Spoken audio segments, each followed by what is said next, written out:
In today's video, I'm going to teach you how to remove a payment method from your Wix account. Now, this is something that can be really useful if you've changed banks, switched credit cards, or simply want to update your billing information. So let's dive right in and make sure that you can manage your payment settings with ease. First things first, you'll want to log into your Wix account. Once you're successfully logged in, you'll see your various websites listed on your dashboard. Find and click on the specific website where you need to make changes to the payment method. This will take you to the website's dashboard. From here, navigate towards the option labeled Getting Paid. Think of this section as the hub where all your payment-related settings are neatly organized for easy access. Once you're there, you'll see an option called Connect and Set Up.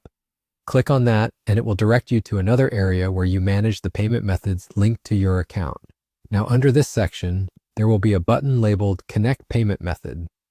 Here, you will find a list of all the payment methods currently associated with your account.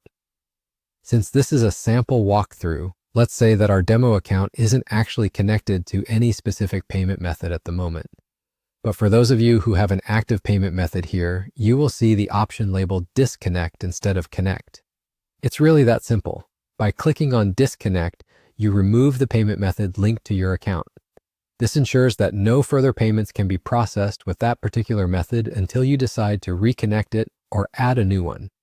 This feature comes in handy when you want full control over where your payments are coming from and helps maintain the security of your account. And there you have it. You've successfully learned how to remove a payment method from your Wix account.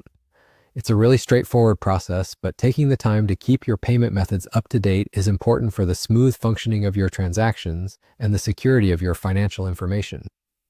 If you found this video helpful, don't forget to like, comment, and subscribe for more tutorials like this. We're always here to provide tips and tricks to make your online business hassle-free. Thanks for watching, and we'll catch you in the next video.